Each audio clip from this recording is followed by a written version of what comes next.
प्राचीन काल में जब सृष्टि अपने स्वाभाविक क्रम में चल रही थी, तब देवताओं और असुरों के बीच शक्ति संतुलन बना हुआ था। किंतु समय के साथ अधर्म की शक्तियां बढ़ने लगीं। उन्हीं असुरों में एक अत्यंत बलशाली असुर उत्पन्न हुआ, जिसका नाम था महिषासुर। महिषासुर का जन्म असुर कुल में हुआ था, किंतु उसके भीतर असाधारण शक्ति और महत्वाकांक्षा थी। वह चाहता था कि तीनों लोकों पर उसका ही शासन हो। इस उद्देश्य को प्राप्त करने के लिए उसने घोर तपस्या करने का निश्चय किया। महिषासुर ने कठोर तपस्या आरंभ की। उसने हजारों वर्षों तक एकाग्र होकर ब्रह्मा की आराधना की। उसकी तपस्या इतनी कठोर थी कि तीनों लोकों में उसका प्रभाव दिखाई देने लगा।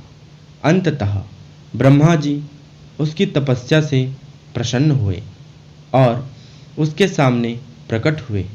उन्होंने कहा, हे महिषासुर, मैं तुम्हारी तपस्या से प्रसन्न हूँ। तुम जो भी वरदान मांगना चाहते हो मांगो। महिषासुर अत्यंत चतुर था। उसने सोचा कि देवताओं और मनुष्यों से वह आसानी से युद्ध कर सकता है, इसलिए उसने ऐसा वरदान मांगा जो उसे लगभग अजेय बना दे।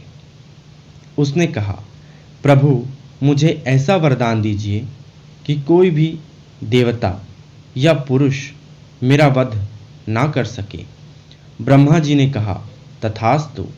महिषासुर ने सोचा कि कोई स्त्री कभी युद्ध नहीं कर सकती, इसलिए उसने स्त्री का उल्लेख ही नहीं किया।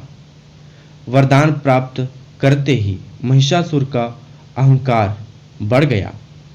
उसने अपनी विशाल असुर सेना को संगठित किया और स्वर्ग पर आक्रमण कर दिया।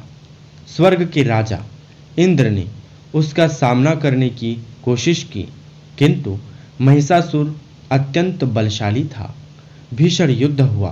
देवताओं की सेनाएं पराजित हो गई। महिषासुर ने स्वर्ग पर अधिकार कर लिया। देवताओं को स्वर्ग से निकाल दिया गया। अब तीनों लोकों में उसका आतंक फैल गया। देवता, ऋषि और मनुष्य सभी भयभीत हो गए। पराजित होकर सभी देवता एकत्र हुए और वे सहायता के लिए विष्णु और शिव जी के पास पहुँचे।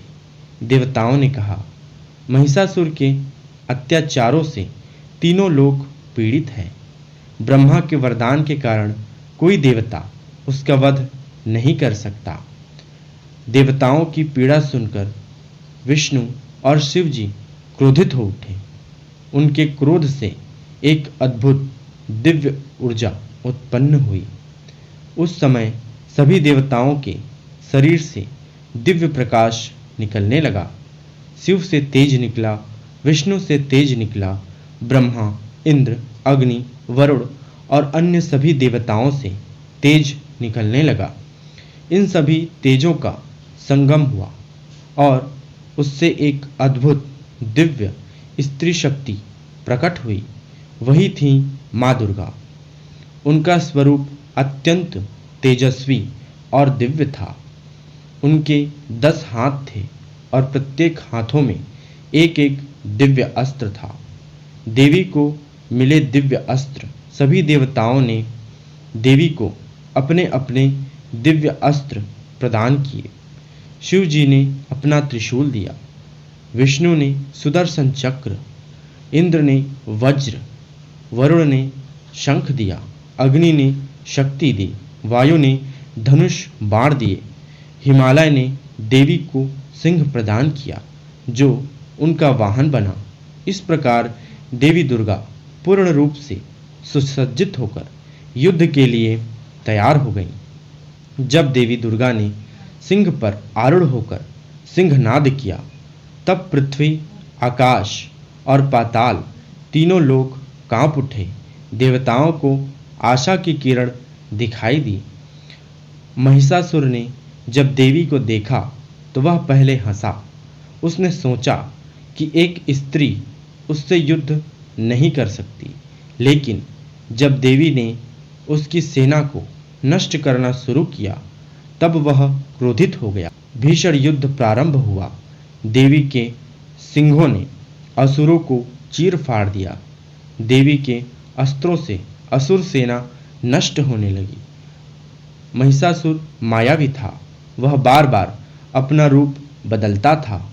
कभी भैंसा बन जाता, कभी सिंह, कभी हाथी, कभी मनुष्य, लेकिन देवी हर बार उसका सामना करती रही। अंत में महिषासुर भैंसे का रूप लेकर देवी पर टूट पड़ा।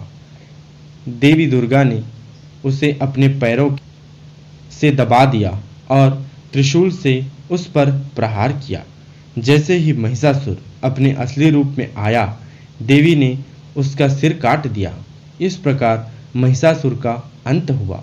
महिषासुर के वध के बाद देवताओं ने देवी की स्तुति की। उन्होंने कहा, हे देवी, आप ही सृष्टि की मूल शक्ति हैं। आप ही सृष्टि के रक्षक हैं। जब भी संसार में अधर्म बढ़ेगा, आप ही उसका नाश करेंगी। महिषासुर केवल एक असुर नहीं है, वह अहंकार, अज्ञान और अधर्म का प्रतीक है। और देवी दुर्गा उस दिव्य शक्ति का प्रतीक है जो हर जीव के भीतर मौजूद है। जब मनुष्य अपने भीतर की शक्ति को पहचान लेता है, तब वह अपने जीवन के सभी महिषासुरों पर विजय प्राप्त कर सकता है। तो यही है माँ दुर्गा द्वारा महिषासुर के वध की दिव्य कथा, जो हमें यह सिखाती है कि जब भी संसार में अधर्म और अहंकार बढ़ता है, तब दिव्य शक्ति किसी न किसी रूप में अवश्य प्रकट होती हैं। शास्त्रों में वर्णित यह कथा केवल एक युद्ध की कहानी नहीं है, बल्कि यह धर्म की अधर्म पर और सत्य की असत्य पर विजय का प्रतीक है। और यही कारण है कि हम माँ दुर्गा को महिषासुर मर्दिनी के नाम से पूजते हैं। ऐसे ही धर्म ग्रंथों से निकली सत्य कथाएं, भक्ति और आध्यात्म से जुड़ा ज्ञान और ऐसी प्रेरणादायक बातें जो मन को शांति और आत्मा को मोक्ष का मार्ग दिखाए। वीडियो को लाइक, शेयर और सब्सक्राइब जरूर करें, ताकि सनातन धर्म की ऐसी दिव्य और रहस्यमय कथाएं आप तक सबसे पहले पहुंच सके। धर्म और भक्ति की इस यात्रा में हम फिर मिलेंगे एक नई कथा के साथ। जय माता दी। हर हर महादेव।